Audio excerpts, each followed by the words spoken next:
Como les contamos, COAC va a denunciar a importadores de tomate marroquí por un fraude fiscal de hasta 71 millones de euros en plena pugna por el tema de Mercosur, que todavía pues no se ha digerido mucho, se ha firmado, pero hay que ver cómo termina todo. Hablamos con una de las OPAs importantes en España, es COAC, y el responsable de frutas y hortalizas nos atiende a nivel nacional. Andrés Góngora, buenas tardes. Hola, ¿qué tal? Buenas tardes, ¿cómo estáis? En concreto, ¿cuál es este fraude fiscal? ¿Cómo lo podemos explicar para que todo el mundo sepa qué significa? Bueno, todo es conocido, muy conocido, que Marruecos tiene establecido un acuerdo preferencial con la Unión Europea en materia agrícola. Eso quiere decir que se establecen una serie de toneladas en diferentes hortalizas que están libres del pago de tasa arancelaria. En concreto hemos investigado el tomate. El tomate, que es quizás a día de hoy el principal producto que los importadores traen de Marruecos. El acuerdo de asociación dice que libre de arancel, o sea, con arancel cero, pueden entrar 285.000 toneladas al año. Esos son 285 millones de kilos que pueden entrar sin aranceles. Los últimos datos que tenemos del año 2024 ya sabemos que han superado las 500.000 toneladas. Por Eso lo es el tanto, doble. superan prácticamente el doble, lo superan en 230 millones de kilos. Y esto se viene repitiendo durante varios años. Por lo tanto, esas toneladas que exceden el contingente, por decirlo así, que está libre de aranceles, tienen que liquidarse y tienen que pagar esa tasa arancelaria que aproximadamente está en torno a un 10 o un 12% en función del precio de entrada. Es un sistema bastante complejo. Los cálculos que hemos hecho en la organización, los servicios técnicos de COA, establecen que en los últimos 5 años se han dejado de ingresar o se deberían de haber liquidado por esa superación del contingente 14 millones de euros al año. Hemos calculado los últimos 5 años porque entendemos que es sobre el cual podemos hacer la reclamación y salen 71,7 millones de euros que los importadores han dejado de contribuir a la arca, no solamente de España, sino de España y Francia, que son los dos países fundamentales por donde entran los productos importados. Y solo hemos investigado el tomate, pero esta misma situación se da con otros productos como por ejemplo el calabacín, la judía verde, los cítricos o el melón y la sandía, que son los productos más importados desde Marruecos, ¿no? Entonces, por una parte, los que están incumpliendo son los que importan el tomate aquí. ¿Cómo se puede hacer este control? Y, como me dice usted, como Francia también está afectada, ¿pueden ir de la mano agricultores españoles y franceses a reclamar que la autoridad que sea competente realice este control? Sí, bueno, el acuerdo que hay establecido con la Unión Europea y Marruecos ya de por sí favorece el fraude, lo decimos así abiertamente, favorece un sistema en el que es muy difícil poder investigar y es muy difícil poder demostrar, ¿no? Fijaros que el importador tiene, desde el momento en el que el producto entra a la Unión Europea, dispone de 3 meses para entregar la documentación de ese producto que ha entrado. Cuando en el resto de importaciones la mercancía tiene que venir acompañada de su documentación. Con Marruecos se le permite 3 meses para entregar la documentación. Ahí empieza el fraude, ¿no? Luego hay que establecer una serie de saber si el producto ha entrado dentro del grupo que estaría libre de arancel o dentro del que sí que lo tiene que pagar, con lo cual se favorece el fraude. Por lo tanto, nosotros nos vamos a dirigir, por un lado, al Tribunal de Cuentas, y cuando decimos nosotros nos referimos a COA y también a una organización agraria francesa, porque entendemos que hay complicidad por parte de los dos Estados miembros para que ese fraude se pueda llevar a cabo.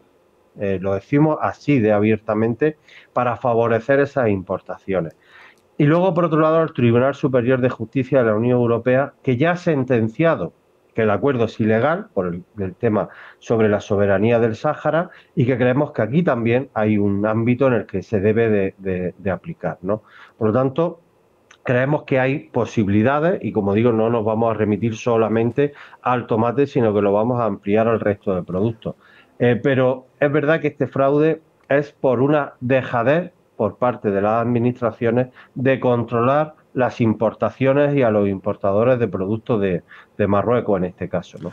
Don Andrés, aquí me salen dos cuentas. Una cuenta es esos pues 70 y pico millones que dice usted en este producto, más en los demás. Imagínese que nos ponemos en 200 millones que había que recaudar y que, por tanto, los estados, no sé si la Unión Europea o España y Francia, tendrían que recaudar. Pero, por otra parte, esos millones de toneladas, esos 250.000 toneladas, si entraran con esa tasa, igual no entrarían aquí y ustedes venderían más. ¿Pueden reclamar ustedes daños y perjuicios los productores o ya eso es de ir demasiado lejos? A ver, para poder interponer una demanda en el Tribunal Superior de Justicia de la Unión Europea, nos tiene que reconocer, en primer lugar, nos tienen que reconocer como afectados. Nosotros consideramos que el agricultor español es un agricultor afectado como ciudadano europeo por un fraude. Reclamar una indemnización va a ser muy difícil porque no hay un daño directo individual, sino que hay un daño colectivo. Nosotros nos daríamos por satisfechos porque se reclamara a los que han dejado de pagarlo y que se establecieran mecanismos para que no se siguiera cometiendo el fraude. Pero sabemos que una indemnización directa al productor sería muy difícil de conseguir. Cuidado, por lo menos sí vamos a pelear porque el proceso judicial no suponga un coste añadido para la organización, y ya digo que a día de hoy uno de los problemas que tenemos es que es un proceso extremadamente caro. De hecho, estamos buscando financiación para poder seguir con el proceso de denuncia, porque denunciar ante las autoridades comunitarias es bastante costoso. Ya, pero al final es una asociación que deberían ellos atender, es decir, que incluso de oficio, ustedes están reclamando que se haga algo que no están haciendo. Y no entiendo nada, ¿por qué tienen que pagar encima ustedes para que investiguen? Y dos, esos productos que entran en los lineales de España y de Francia se pueden vender más baratos precisamente porque hay un 10% de margen que tienen los productores y los distribuidores. Eso al final perjudica también al que produce en España, ¿no? Que no puede bajar ese 10%. Sí, y además hay una cuestión que estamos a la espera de que la investigación se realice, porque nosotros creemos que detrás hay una eliminación de la competencia. A ver, si las normas no se regulan, no se aplican, al final lo que hay es una destrucción del tejido productivo y del agricultor español. Fijaros que en tomate en Europa era sinónimo de España. Así, el tomate canario, por ejemplo, era un buque insignia de la exportación de tomate español. Hoy en día, por ejemplo, en Canarias casi se ha dejado de producir tomate por la competencia que nos ha venido precisamente con estas importaciones. Yo soy de Almería, soy productor de tomate. En la provincia de Almería, junto con la región de Murcia, hemos llegado a tener 12.000 hectáreas de tomate en invierno. Ahora mismo apenas superamos las 8.000. Se han perdido casi 4.000 hectáreas en apenas una década. Esto supone que esa pérdida ese descontrol está generando la eliminación de un competidor. Por lo tanto, la Comisión de la Competencia también tiene que actuar. Pero claro, nos exigen que lo demostremos, que demostremos pruebas. Fijaros una cosa, uno de los elementos que nos lleva a realizar la denuncia es que en el mercado de Perpiñán, que es donde aproximadamente se vende el 40% del tomate marroquí, hemos llegado a detectar precio de tomate inferior a lo que tenían que haber pagado con la tasa arancelaria. Incluso tomates de Marruecos a 30 céntimos el kilo, cuando deberían de haber pagado en torno a los 40 céntimos. Es evidente que si el tomate está en Perpiñán a 30 céntimos es porque esa tasa arancelaria no se ha liquidado. Claro. Cuando un productor está vendiendo tomates a España, tiene que saber que otros lo están haciendo. O sea, quiero decir, alguien tiene que controlar cuántos tomates están entrando cada día. Y ese mismo productor puede decir, vale, yo meto 20 toneladas, pero es que yo no sé que ya me estoy excediendo y por tanto no pago los aranceles. Si lo de la documentación de esperar 3 meses fuera automática, con un sistema informático se le podría decir, usted a partir de este camión ya no puede introducirlo sin aranceles. Claro. ¿Eso por qué lo permiten los gobiernos y por qué lo permite la Unión Europea? O al revés, ¿cómo se puede revertir esta situación que, como usted dice, a otros productores les exigen que sea inmediata? Mira, la Comisión Europea... Europa es un proyecto a medio hacer. Ahora vais a hablar de Trump, del mercado de Estados Unidos, de las tasas arancelarias, de cómo van a gestionar o cómo gestiona el mercado de Estados Unidos. Sin embargo, la Comisión Europea, Europa es un mercado a medio hacer que no hay voluntad de terminarlo.